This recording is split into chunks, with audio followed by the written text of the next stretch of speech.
All right, ladies and gentlemen, it's about time I weigh in on the Russian-Ukraine war because I have a unique perspective. Number one, I'm in the military. I used to be active duty in the Army, and now I'm a reservist. And number two, my specific job in the reserves is mobilization. If there's ever a big war that the United States has to fight, old strongman's going to be called up and sent to a military base. I don't know if I can disclose where. You can get in trouble saying that stuff. And my job is to track people getting mobilized from the reserves.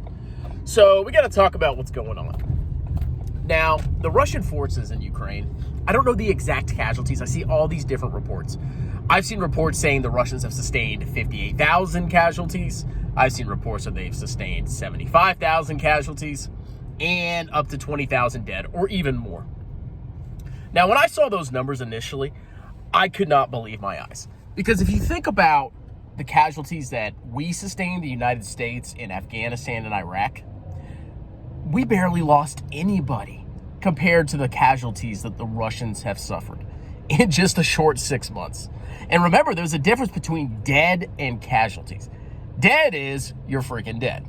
Casualty could be dead and wounded. And some people even throw in missing in there as well. So whenever you see a casualty number, it doesn't mean everybody that is a casualty is dead. Now, if you compare the war that's going on right now and the amount of casualties that Russia has suffered, let's talk about the U.S. experience in Vietnam. Well, over 10 to 12 years, we lost dead 58,000 roughly soldiers. In the span of 6 months, at least from what I can determine, Russia has 20,000 dead. Now, you compound that out over 10 years, 12 years, if the war actually lasts that long, that is an insane amount of dead. Not to mention the many more wounded that will result from it. Now, when it comes to this mobilization, so apparently in Russia, Putin has ordered that roughly 300,000 people get mobilized.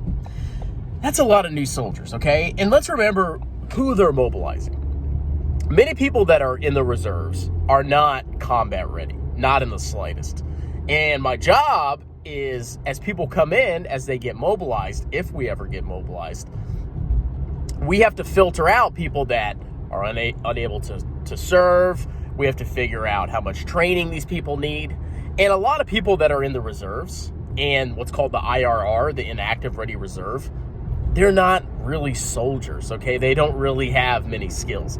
So you have to bring these people on that have had their skills massively decline and put them into the fight, which is, in my opinion, going to lead to an absolute slaughter like you cannot possibly imagine. Imagine a soldier that is full-time, trains not 24/7, but you get my drift. They train all the time. They're combat ready. A lot of those guys have already gone to Ukraine and have been killed or shot, wounded, whatever.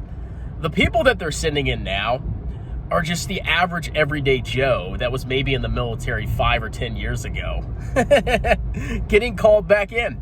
So what's going to happen is they're going to bring these people in. They're going to have to filter some out that are just combat ineffective, that can't fight. And they're going to have to give a very short retraining. Oh, you've been gone for 10 years. Here's a rifle. Here's how you shoot it. Remember that? And then they're going to throw these guys into the fight. And if you think the casualties have been bad so far, the casualties that are going to come from this are going to be out of this freaking world. It's going to be insane because there's a big difference between a full-time soldier and somebody that was in the Army 10 years ago. I can tell you that for 100% certainty. And that's not to knock the reserves, but there is a big difference between a unit that drills, trains constantly every year, all year round, and a unit that shows up once a month or not at all if you're in the IRR. So these people are going to go there. They're going to get absolutely slaughtered. And even if Russia somehow, conquers all of Ukraine, let's say they go ahead and conquer everything. Well, what's going to happen after that? I think there's going to be an insurgency because the Ukrainians have shown a very strong will to preserve their country, their nation. So even if Russia goes ahead and wipes out the Ukrainian military, the Russians are now going to have to occupy Ukraine. So on top of all the casualties they've already sustained, and it's an insane amount of casualties. I couldn't believe my eyes. Like, what? This is like World War II, man. almost. Then they're going to have to occupy the country, police it, and with an active resistance, they're just going to be absolutely slaughtered even more. Now, do I think the Russians can eventually take over Ukraine? I think it's still possible. You know, if you compare the Russian population, the last I checked, it had roughly 146 million people. And Ukraine roughly has a population of, 40-something million. Russia is a massive country compared to Ukraine. So it's entirely possible that this mobilization will work. And with 300,000 new soldiers coming in, it could really make a massive difference in the war. But with the war over, they're going to be fighting constantly. They're going to be dealing with an insurgency. And if you look at the United States, we're a freaking rich country with 330 million people. We got tied down for 10 years or more, actually, 20 years in Afghanistan. And we were fighting a bunch of clowns that shot down at you from the mountains. 20 years, and we lost. We lost the war in Afghanistan. So do you think the Russians, even if they win, they conquer the country, in the long run they're going to win? No, they're going to spend hundreds of billions of dollars and probably hundreds of thousands of lives occupying Ukraine. It's going to be an absolute freaking disaster. And one other thing you need to remember is that a lot of soldiers that are mobilized, that doesn't necessarily mean they're going to be combat troops. If you look at the United States, let's say, we have 10 soldiers. Well, in the U.S. Army, only about maybe one or two are actually fighters. The vast majority of an army is all kind of combat support because you need people to deliver the food, you need people to work the radios, you need people to track personnel. You have all sorts of functions in the military that are not just combat troops.